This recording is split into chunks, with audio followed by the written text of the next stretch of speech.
मोहिनी, मीरा और गीता नाम की 3 बहनें एक गांव में अपनी माँ राधिका के साथ रहती थीं।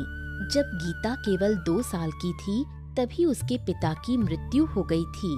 तीनों बहनें जब बहुत छोटी थीं तब उन्होंने एक पपीते का पेड़ लगाया था। वो पेड़ अब बहुत बड़ा हो गया है और उस पर बहुत सारे पपीते लगे हैं। मीरा, गीता कहाँ गई? सुबह से दिख ही नहीं रही। नहाकर गीले कपड़े भी नहीं फैलाए। इसे कभी समझदारी आएगी भी या नहीं? मेरी कमर का दर्द और बढ़ गया है। बैठती हूँ तो उठ नहीं पाती। जीते जी अगर तुम सबका कोई ठिकाना कर पाती तो चैन मिल जाता। माँ, तुम अंदर जाकर लेटो। थोड़ा आराम करोगी तो अच्छा लगेगा। मीरा और गीता में से कोई एक घर पर रहती तो कह देती कि तुम्हारी कमर में तेल मालिश कर दे। तेल मालिश से आराम मिलता है। लगता है वो पपीता लेकर हाट चली गई। पेड़ पर बहुत सारे पपीते लगे हैं। मीरा कह रही थी कि हाट में बेचने जाएगी। जाने से पहले एक बार मुझसे कह तो जाती। पपीता बेचकर कितने पैसे होंगे? पपीते के पैसों से घर क्या चलेगा? पपीते की कीमत भी कम नहीं होती।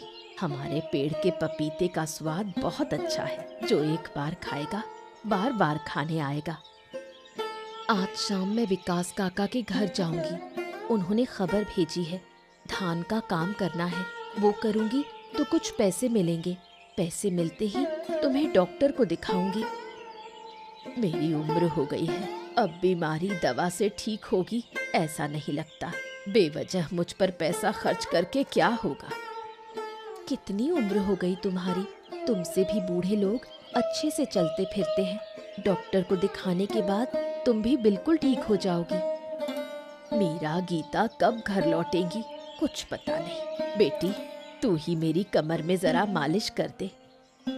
ठीक है माँ, चलो अंदर, मैं अभी मालिश कर देती हूँ। मोहिनी के घर से लगभग 200 गज दूर विकास और उसकी पत्नी मिनती रहते हैं। विकास की आर्थिक हालत काफी अच्छी है।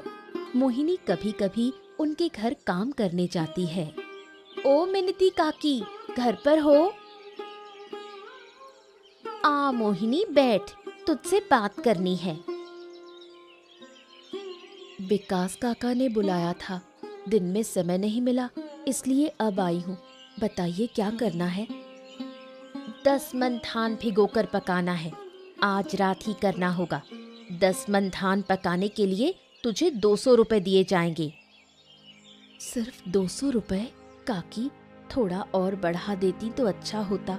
आप जानती हैं धान पकाना कितना मुश्किल है। देख, इससे ज्यादा नहीं दे सकती। इस पैसे में करेगी तो कर, नहीं तो किसी और को बुला लूंगी। ठीक है, मैं ही कर दूंगी। अभी से शुरू करूं या बाद में आऊं? थोड़ी देर बाद शुरू कर देना।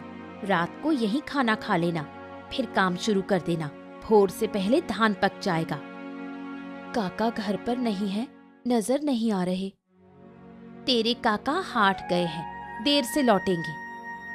काकी, मैं पहले घर जाऊंगी। मुझे रात का खाना बनाना है। खाना बनाकर फिर आऊंगी। हमेशा तुझे ही क्यों खाना बनाना पड़ता है? तेरी माँ है, बहनें हैं, एक दिन वो बना लेंगी। माँ की कमर में बहुत दर्द है। कोई काम नहीं कर पाती। बैठ जाए तो उठ नहीं पाती। और छोटी बहनें खाना बनाना नहीं जानती। तुझे अब जाने की जरूरत नहीं। घर जाकर खाना बनाएगी तो देर हो जाएगी। एक दिन तेरी बहनें भी तकलीफ उठा लेंगी। ठीक है, जब आप कह रही हैं तो मैं घर नहीं जाऊंगी।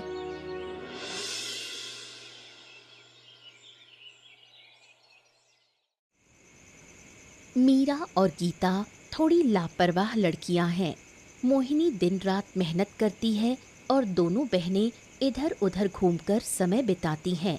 इसी बात पर मीरा, गीता और उनकी माँ राधिका में हमेशा झगड़ा होता रहता है। दिन भर कहाँ रहती हो तुम लोग? मोहिनी को काम में जरा भी मदद नहीं कर सकती।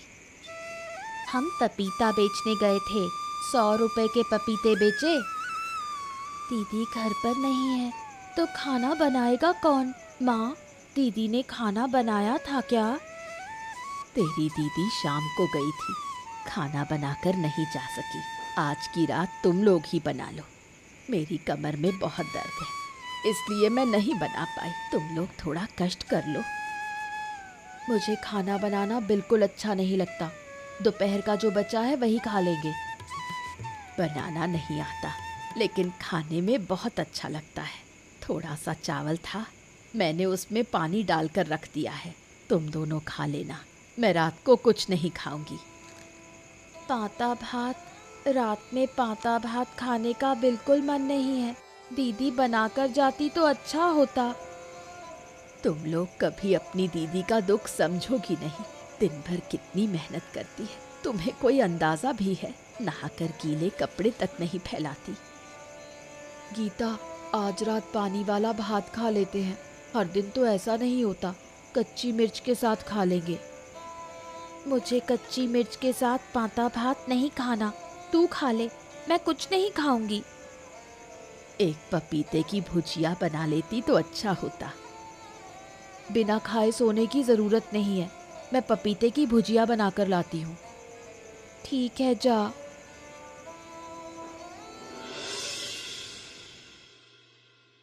घर के सामने लगे पपीते के पेड़ पर बहुत सारे पपीते लगे हैं। पपीतों के बोझ से पेड़ झुक गया है। मीरा और गीता अक्सर उन्हें बेचने हाट जाती हैं। जिस दिन गीता अकेली जाती है, उस दिन गांव का लड़का देवेश उसे बहुत परेशान करता है। अरे, तू अकेली क्यों है? तेरी दीदी कहाँ है? तू मुझे बिल्कुल परेशान मत कर, मुझे जाने दे। हाँ, जाने दूंगा। अभी पकड़ा ही कहाँ है, लेकिन थोड़ा पकड़ के साथ में वक्त तो बिता लूं। बहुत दिन हो गए तुझे देखा नहीं। देख, मुझे देर हो रही है। देर से हाट पहुंचूंगी तो पपीते नहीं बिकेंगे। अरे ओ पपीते वाली, जरा बता कितने के दिए तेरे पपीते? बताना कितने के हैं। सारे पपीते मैं ही खरीद लूंगा। मैं तुझे एक भी पपीता नहीं बेचूंगी। अच्छा, बेचेगी नहीं तो चल फ्री में दे दे। अरे चल ना, नदी के किनारे बैठकर बातें करते हैं, चल ना। तू मुझे परेशान करेगा तो सबको बता दूंगी। कोई मुझे कुछ नहीं कर पाएगा, और मेरे बारे में किसी से कहा तो ये तेरे सारे पपीते नदी में फेंक दूंगा। मैं तुझे चेतावनी दे रही हूँ। मेरे पीछे पड़ा तो तेरी शिकायत कर दूंगी। हाँ, तो मैं भी देख लूंगा तू क्या कर लेगी। जिनके घर में 2 वक्त की रोटी नहीं मिलती, वो भी बड़ी बड़ी बातें करते हैं। रोटी नहीं मिलती? तुझे किसने कहा? तू हमारे घर जाकर देख आया है क्या? देखने की जरूरत क्या है, साफ दिखता है। रोटी नहीं मिलती तभी तो पपीते बेचने जाती है। तेरी दीदी भी तो लोगों के घर काम करती है। हम मेहनत करके खाते हैं, तेरी तरह बदमाशी करके नहीं। तेरे बाप के पैसे हैं, तभी शान दिखाता है। क्या तूने मुझे बदतमीज कहा? भिखारन की औलाद, तेरी इतनी हिम्मत कैसे हुई?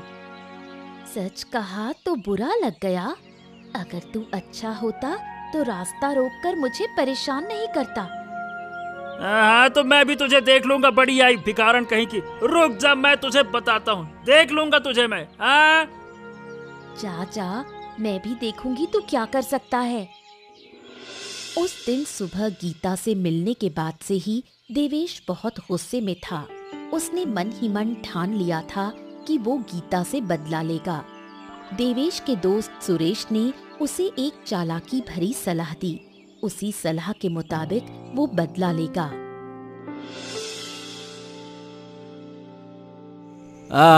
आखिरकार तूने मेरी बात मान ही ली। सुन, अगर ये पपीता का पेड़ काट देंगे ना तो पूरा परिवार मुश्किल में पड़ जाएगा। ये पेड़ उनके लिए जान जैसा है।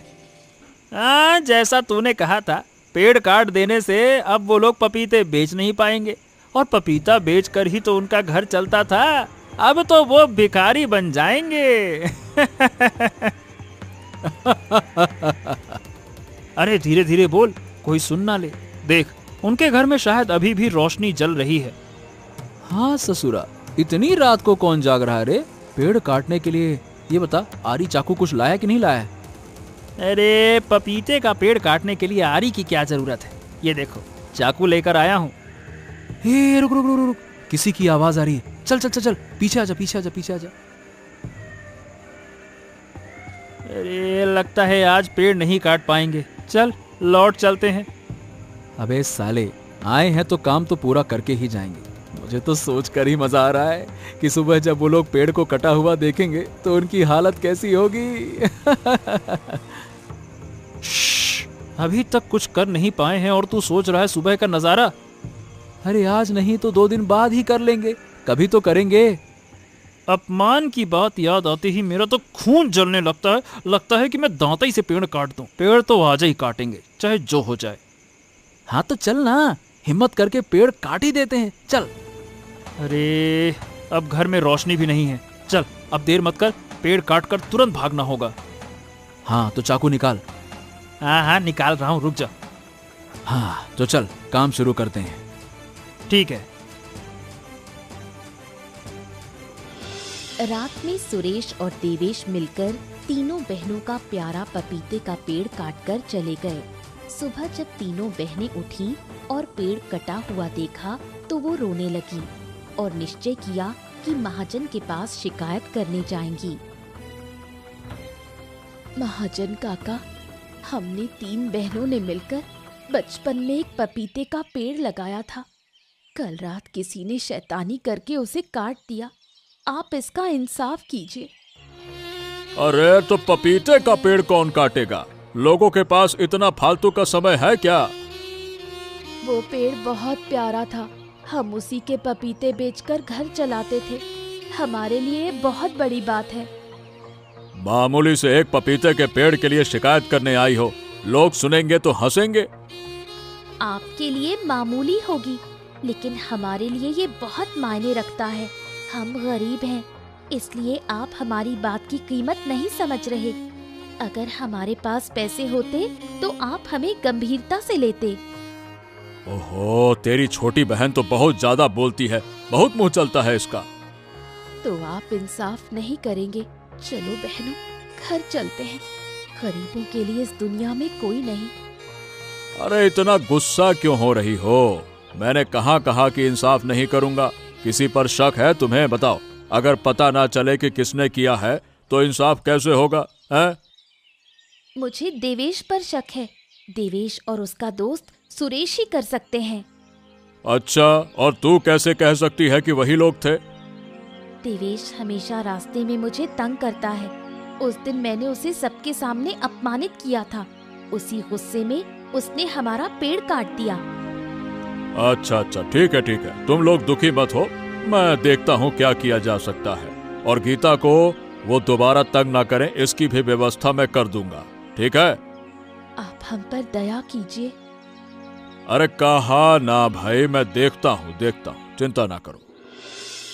मोहिनी कभी कभी विकास के घर काम करती थी, लेकिन विकास और उसकी पत्नी मिनती इतनी कम मजदूरी देते थे कि मोहिनी का मन वहाँ काम करने का नहीं होता था। एक दिन उसने साफ कह दिया कि अब वो उनके घर काम नहीं करेगी।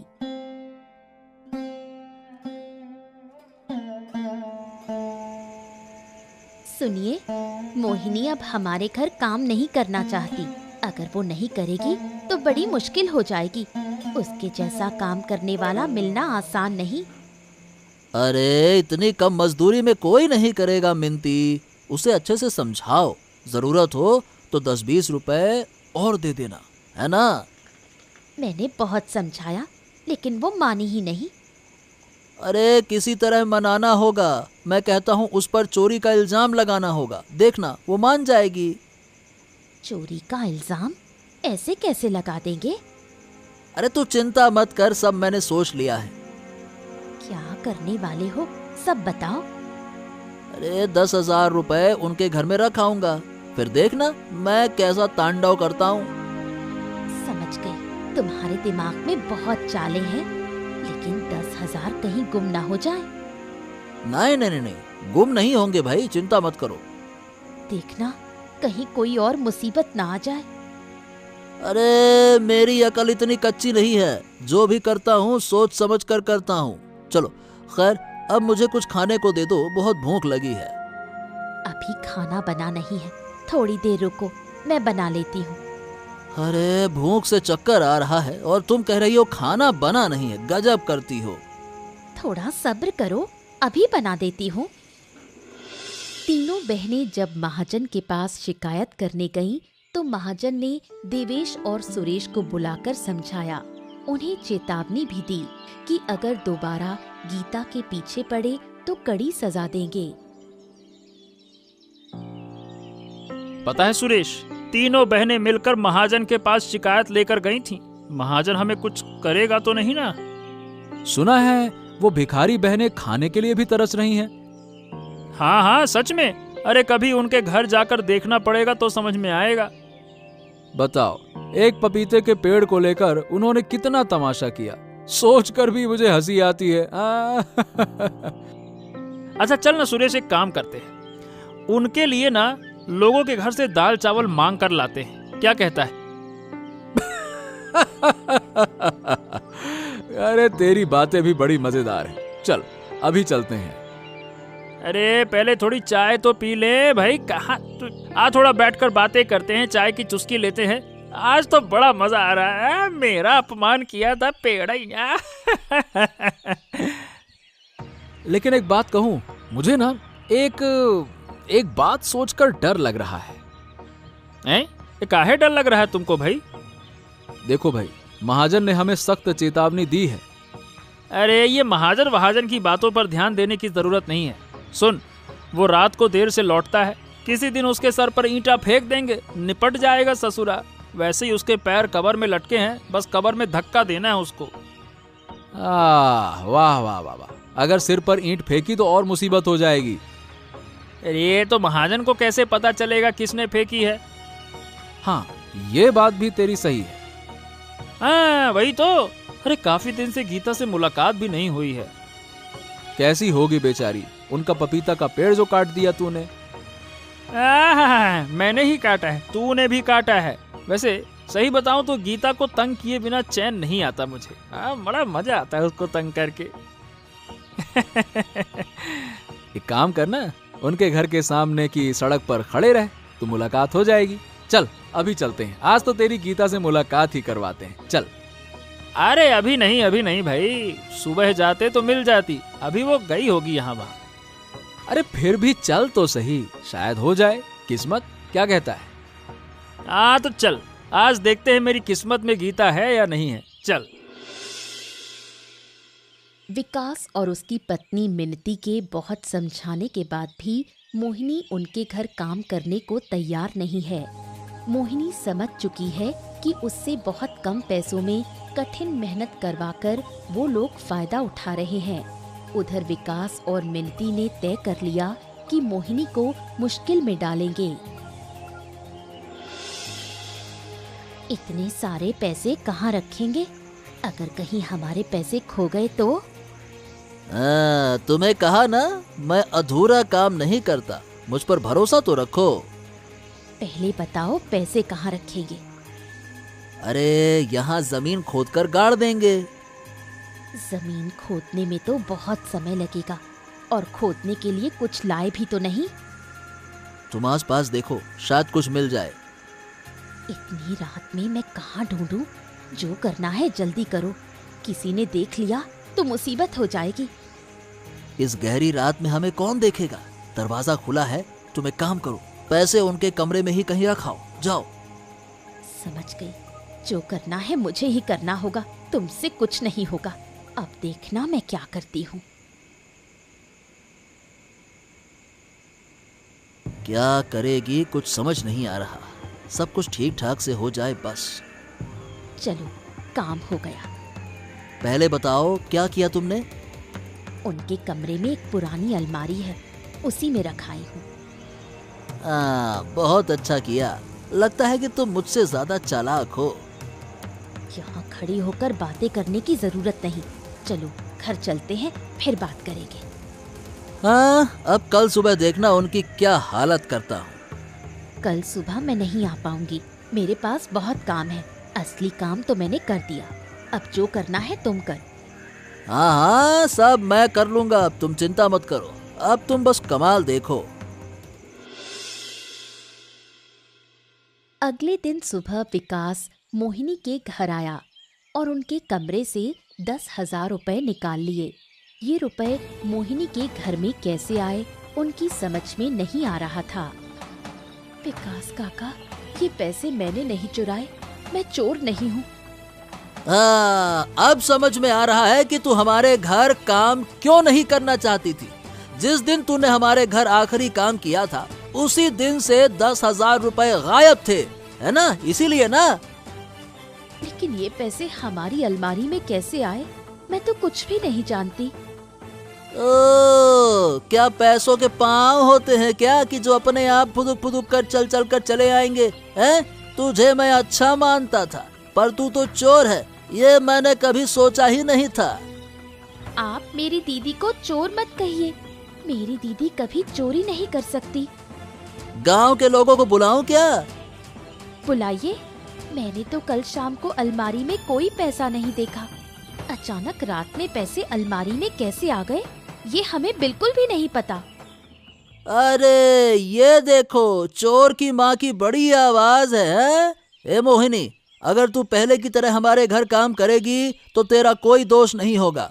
मेरी बात मान लेना, वरना तेरे नाम पर महाजन से शिकायत करूंगा और पूरा गांव जान जाएगा कि तू कितनी बड़ी चोर है, चुट्टी कहीं की।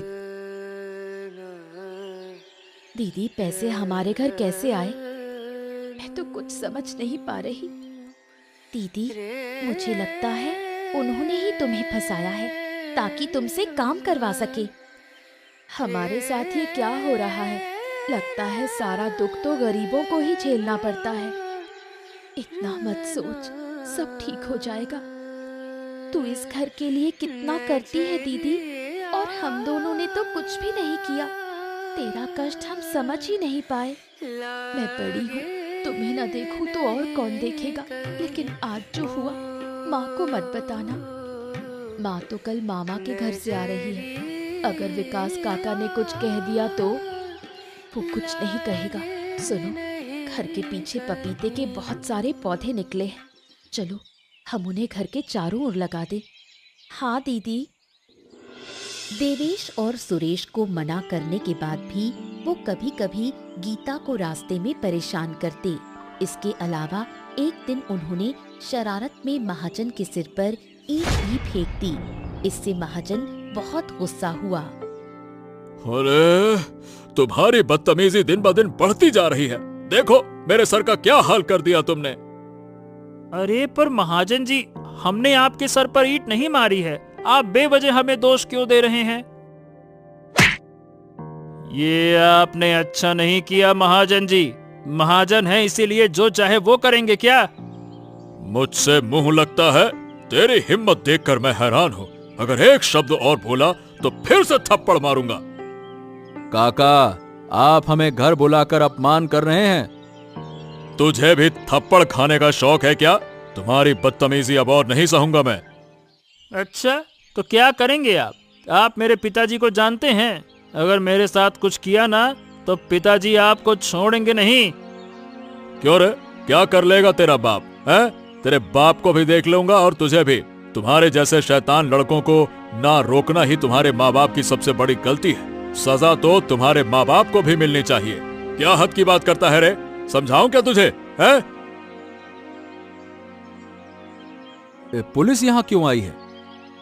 मैंने तुम्हारे खिलाफ थाने में शिकायत की थी, इसीलिए पुलिस आई है तुम्हें गिरफ्तार करने। पुलिस बाबू, ले जाइए इनको, नालायक कहीं के हैं। धीरे धीरे कुछ महीने बीत गए। उधर अचानक एक दिन विकास बीमार पड़ गया। अचानक तुम्हारी तबीयत इतनी खराब क्यों हो गई, समझ नहीं आ रहा। तुम्हें बहुत तेज बुखार है, ऐसे में तुम व्यापार कैसे संभालोगे? अरे, बीमारी क्या इंसान की जिंदगी में बता कर आती है। मुझे इतना तेज बुखार है और तुम्हें व्यापार की चिंता है। ठीक हो जाऊंगा तो सब संभाल लूंगा भाई। अरे मोहिनी, काम अच्छे से कर, काम में जरा भी ढिलाई मत कर। हम अच्छे लोग हैं, इसलिए तुम्हें रखा हुआ है, वरना जो अपराध तूने किया था उसके लिए तो जेल में सड़ना पड़ता। मैं काम में ढिलाई नहीं करती काकी। विकास काका को तेज बुखार है, आप उन्हें पानी की पट्टी दीजिए, बिना पट्टी के बुखार नहीं उतरेगा। तुझे इतनी पंडिताई करने की जरूरत नहीं, तू अपना काम सही से कर। सुन, घर में कल रात का खाना रखा है, जाते वक्त ले जाना। तेरे काका कुछ खा नहीं रहे, खाना बेकार हो जाएगा, इसलिए तू ले जाना। आप कह रही हैं तो मैं ले जाऊंगी, वरना खाना खराब हो जाएगा, हम खा लेंगे। कल रात का खाना है, थोड़ा खराब भी हो तो क्या, तेरे जैसे लोग खा सकते हैं। अरे जरा चुप रहो, मेरी हालत बहुत खराब है, पूरा शरीर जल रहा है। अरे रे रे रे रे रे, तुम एक काम करो ना, गीला कपड़ा लेकर मेरा शरीर पोंछ दो। काकी, मैंने फर्श साफ कर दिया है, अब क्या करना है? बाहर नल पर गंदे कपड़े पड़े हैं, उन्हें धोना है, उसके बाद आज के लिए और कोई काम नहीं। अच्छा, तो मैं नल पर जा रही हूँ, उससे पहले एक बाल्टी में पानी और साफ कपड़ा दे जा। ठीक है काकी, दे देती हूँ। इन कुछ महीनों में तीनों बहनों द्वारा लगाए गए पपीते के पेड़ बड़े हो गए और उनमें ढेर सारे पपीते लगे। पपीते बेचकर उनका घर अच्छे से चल रहा है। माँ, जानती हो, आज हमने 400 रुपए के पपीते बेचे। बहुत पैसे हैं, पपीते बेचकर ही तो हमारा घर अच्छे से चलता है। फिर तेरी दीदी क्यों उस विकास के घर काम करती है? क्या जरूरत है दूसरों के घर काम करने की? दीदी चाहती है कि हमारा घर और भी अच्छा हो, इसलिए दूसरों के घर काम करती है। क्या पता, तुम्हारे मामले में कुछ भी नहीं समझती। अच्छा, मैं कमरे में जा रही हूँ। मुझे ना दीदी के लिए बहुत बुरा लगता है, और कितने दिन ऐसे चलेगा? पाप की सजा तो एक ना एक दिन जरूर मिलती है, ऊपर वाला एक दिन इसका न्याय करेगा। अगर कोई हल ना निकला तो क्या दीदी सारी जिंदगी ऐसे ही दुख झेलेगी? उस शैतान के हाथ से दीदी को बचाना होगा। सूरज ढलने वाला है, दीदी अभी तक घर नहीं आई।